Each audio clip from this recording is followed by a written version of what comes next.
প্রিয় দর্শক বিন্দুরা, আপনারা দেখছেন আপনাদের প্রিয় YouTube channel job and tech. এই ভিডিওতে একটি গুরুত্বপূর্ণ নিয়োগ বিজ্ঞপ্তি নিয়ে আলোচনা করব। তৃতীয়বার মুখ্যমন্ত্রী হিসাবে শপথ গ্রহণের পরে মমতা বন্দ্যোপাধ্যায়ের সরকার রাজ্যের প্রতিটি জেলাকে অঙ্গনারী কর্মী, সহায়িকা ও সুপারভাইজার নিয়োগ করতে বলে ঘোষণা করেছিল। মুখ্যমন্ত্রীর সেই ঘোষণা অনুযায়ী কিন্তু বাঁকুড়া জেলাতে ইতিমধ্যেই নিয়োগ বিজ্ঞপ্তি জারি করে নিয়োগ প্রক্রিয়া সম্পূর্ণ করেছে। পূর্ব মেদিনীপুর জেলার শিশু বিকাশ দপ্তর কিন্তু ইতিমধ্যেই পূর্ব মেদিনীপুরের অঙ্গনারী কর্মী, সহায়িকা এবং সুপারভাইজারের জন্য শূন্য পদের তালিকা বানিয়ে নবান্নে চিঠি পাঠিয়েছে নিয়োগ বিজ্ঞপ্তি জারি করার জন্য। এই অবস্থায় পশ্চিমবঙ্গের বাকি জেলাগুলিতেও কিন্তু খুব শীঘ্রই নিয়োগ বিজ্ঞপ্তি প্রকাশিত হওয়ার কথা। তো এই পদের জন্য শিক্ষাগত যোগ্যতা কি প্রয়োজন, ডকুমেন্ট কি কি লাগবে, অঙ্গনারী কর্মীদের কি কাজ করতে হয়, অঙ্গনারী কর্মীদের বেতন কত, এইসব নিয়ে বিস্তারিত এই ভিডিওর মাধ্যমে আলোচনা করব। কাজেই আপনারা যারা অঙ্গনারী চাকরির জন্য অপেক্ষা করছেন তাদের জন্য ভিডিওটি খুবই গুরুত্বপূর্ণ। তাই ভিডিওটি একটু স্কিপ না করে সম্পূর্ণ ভিডিওটি মন দিয়ে দেখুন। বিজ্ঞপ্তিতে যাওয়ার আগে আপনাদের জানিয়ে দিই, আমরা প্রতিনিয়ত এরকম গুরুত্বপূর্ণ নিয়োগ বিজ্ঞপ্তি সম্পর্কিত ভিডিও বানিয়ে থাকি।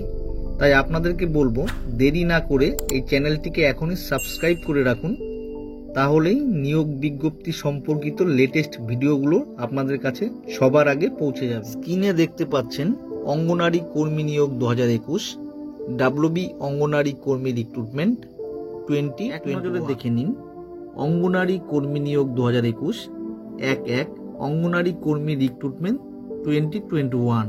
এবার দেখুন এই ভিডিওতে আমরা যে সমস্ত বিষয় নিয়ে আলোচনা করব: অঙ্গনারী কর্মীর শিক্ষাগত যোগ্যতা, অঙ্গনারী কর্মীর বয়সের সীমা, অঙ্গনারী কর্মীদের বেতন, অঙ্গনারী কর্মীদের আবেদন পদ্ধতি, তারপরে অঙ্গনারী কর্মীর অ্যাপ্লিকেশন ফর্ম ডাউনলোড, অর্থাৎ আপনারা কোথা থেকে এই অঙ্গনারী কর্মীর আবেদনপত্র পাবেন।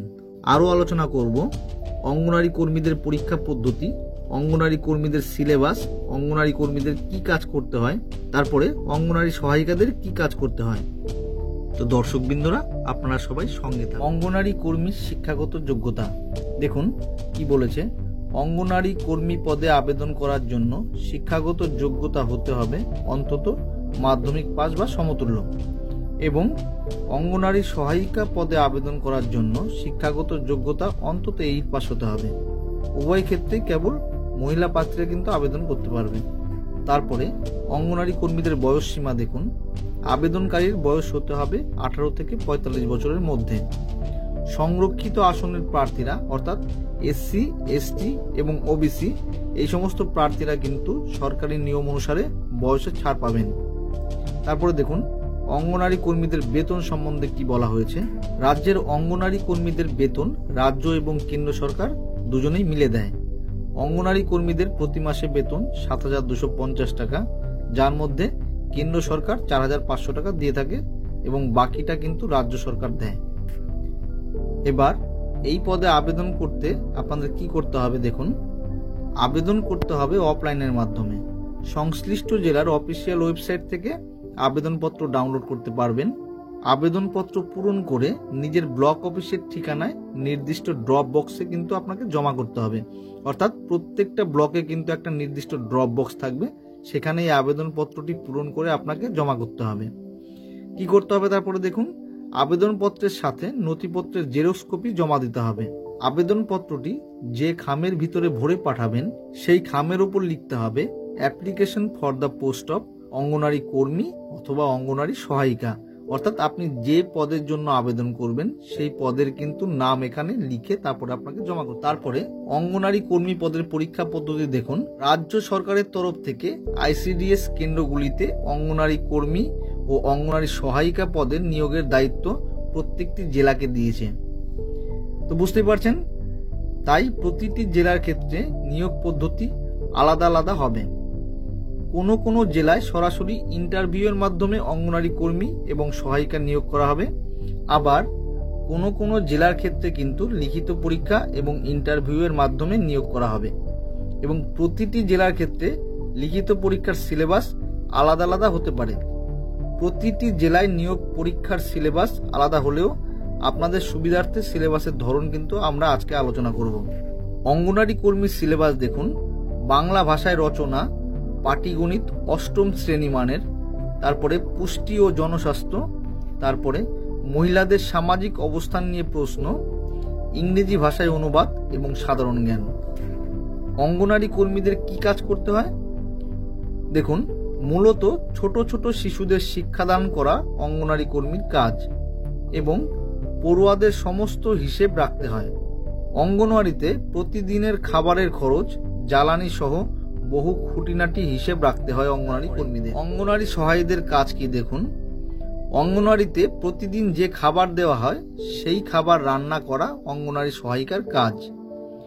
রান্না করা ছাড়াও রান্নার বাসনপত্র ধোয়া ইত্যাদি কাজ করতে হয় অঙ্গনওয়াড়ি সহায়িকাদের। পাশাপাশি অঙ্গনওয়াড়ি কর্মীর অনুপস্থিতিতে শিশুদের পাঠদান করতে হয় অঙ্গনওয়াড়ি সহায়িকাদের। এবার দেখুন অঙ্গনওয়াড়ি কর্মী অ্যাপ্লিকেশন ফর্ম ডাউনলোড। অঙ্গনওয়াড়ি কর্মী 2021 নিয়োগের সমস্ত জেলার আবেদন করার লিঙ্ক নিচে দেওয়া হয়েছে। প্রতিটি জেলার নিয়োগের বিজ্ঞপ্তি খুব শীঘ্রই প্রকাশিত হবে। চলুন এবার আমরা ডিস্ট্রিক্ট ওয়াইজ আবেদন করার লিঙ্কটি দেখি। এখানে দেখুন অঙ্গনওয়াড়ি কর্মী ফর্ম ডাউনলোড। এই ওয়েবসাইটে বাঁদিকে জেলার নাম এবং ডান দিকে আবেদনের লিঙ্ক দেওয়া আছে। এখানে দেখুন জেলার নামের নিচে আলিপুরদুয়ার, ডান দিকে দেখুন কামিং সুন লেখা আছে। তার মানে কিন্তু খুব শীঘ্রই আলিপুরদুয়ারের নিয়োগ বিজ্ঞপ্তি প্রকাশিত হবে। তারপরে দেখুন বাঁকুড়া জেলার ডান দিকে কিন্তু ক্লিক হেয়ার দেওয়া আছে। আমি ইতিমধ্যেই বলেছি বাঁকুড়া জেলাতে কিন্তু নিয়োগ বিজ্ঞপ্তি প্রকাশিত করে কিন্তু নিয়োগ প্রক্রিয়া সম্পূর্ণ করে ফেলেছে, তাই এখানে ক্লিক হেয়ার লেখা আছে। তারপরে নিচে দেখি চলুন। এবার বাঁদিকে দেখুন বীরভূম জেলা, এখানেও ডান দিকে কামিং সুন লেখা আছে। কুচবিহার কামিং সুন, দক্ষিণ Dinajpur coming soon, Darjeeling coming soon, হুগলিতে coming soon, Howrah coming soon, Jalpaiguri একই coming soon, Jhargram coming soon, Kalimpong coming soon, Kolkata coming soon, Malda, Murshidabad, Nadia, উত্তর 24 পরগনা, পশ্চিম মেদিনীপুর সবগুলোতেই দেখুন কামিং সুন দেওয়া আছে। তারপরে পশ্চিম বর্ধমান, পূর্ব বর্ধমান, পূর্ব মেদিনীপুর, পুরুলিয়া, দক্ষিণ 24 পরগনা, ডান দিকে দেখুন কামিং সুন, এখানে দেখুন ক্লিক হেয়ার দেওয়া আছে। তার মানে পূর্ব মেদিনীপুর জেলাতে কিন্তু ইতিমধ্যেই লিস্ট বানিয়ে নবান্নে চিঠি পাঠিয়ে দিয়েছেন নিয়োগ বিজ্ঞপ্তি জারি করার জন্য। তারপরে দেখুন পুরুলিয়া কামিং সুন, তারপরে উত্তর দিনাজপুর জেলাতেও দেখুন কামিং সুন। পশ্চিমবঙ্গে 23টি জেলার মধ্যে 2টি জেলাতেই কিন্তু নিয়োগ সম্পর্কে পদক্ষেপ নিয়েছে এবং বাকি জেলাগুলিতে কিন্তু খুব শীঘ্রই নিয়োগ বিজ্ঞপ্তি প্রকাশিত। দর্শকবৃন্দরা, এই ছিল আপাতত আপডেট। আপনারা এইরকম সমস্ত আপডেট পেতে চ্যানেলটিকে এখনই সাবস্ক্রাইব করে রাখুন এবং আপনাদের আরও কিছু জানার থাকলে কমেন্ট বক্সে জানাবেন। সেই সাথে আপনি কোন জেলার থেকে ভিডিওটি দেখছেন সেটা লিখতে ভুলবেন না। তো আপনারা সবাই ভালো থাকবেন, সুস্থ থাকবেন। ধন্যবাদ।